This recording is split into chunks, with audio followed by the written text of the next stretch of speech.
Ireland is in the middle of a catastrophic housing and homelessness crisis. If we don't move quickly and wisely, long-term homelessness will become an epidemic. I used to stand outside McDonald's, and as people got up and left, you know the way they'd leave the food on the table? Well, I'd go in, sit down and eat their leftovers. I was living in private rented accommodation. I got an eviction note because I'd fallen behind, on my rent. I would have no way of being able to pay the rent, and I'd end up on the streets. An awful lot of people, poor or maybe self-employed, are on the streets. Families are on the streets. It's getting really, really bad. But even being on the housing list, the houses isn't there for them. It's the hole, I'm sure you've heard of it, that you can't get out. You just can't get out of the hole. Because it does not make sense for people to be turfed out onto the streets. It's bad for society. It wrecks lives. I lost my wife, no house, nowhere to stay, no money, no clothes, nothing like. Behind each statistic is the stark reality of the lives of ordinary people and families devastated by the horrific impacts of homelessness. Behind each statistic is a real life, a real family, a real tragedy. But as I went to national school, I had problems, just bullying and feeling insecure and mental stuff. In the second year of my apprenticeship, I was threw out of home. My mum threw me out.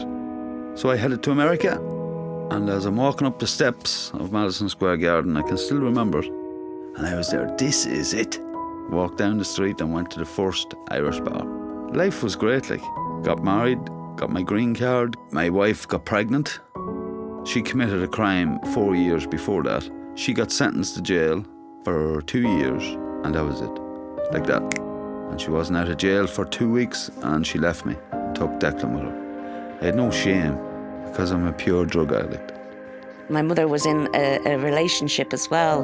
When my dad left, all I can remember was the smell of cigarettes and alcohol and drunken arguments and hitting my mum. And many a time we had to walk Dunleary, myself and my baby brother, walking the streets looking for a B&B. I had eating disorders, both bulimia and anorexia, so I had that to face. It wasn't that I wasn't loved, but I had a very traumatic event where my father left at a very, very young age. It was horrible because there was a time later in life when I was about 20 that he did not know who I was. He actually thought I was a friend of the family's. I didn't go out purposely to get pregnant, but it happened. I rang my mother and there was nothing on the other end of the phone. I was just so down, embarrassed, hurt. Because everyone can feel down for a couple of days, but after a few days, something felt very wrong with this depression. I don't think I could describe it to you unless you'd experienced it yourself. I got let go from my employment. Like everything fell apart then, The drink started to get a hold of me, kind of started taking over my life. My daughter, she started getting very angry towards me and she'd know I was drunk. At this point, I'd lost everything and became homeless. Sometimes I'm like, oh my God, I can't believe I'm still here. Same stories, same stories. Luckily, I came across, a leaflet. It was a Simon leaflet, and someone advised me to call this number, and it was a tenancy sustainment number. And I got to see a social worker, and she recommended Simon. And I was delighted someone was listening. Well, I got in touch with a lady from Simon Community. She actually got me in touch with Sligo County Council, and they had a place called Sophia Housing.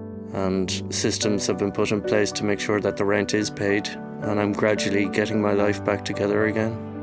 Oh, and last September 1st, I got back my daughter, so she's been back in my life.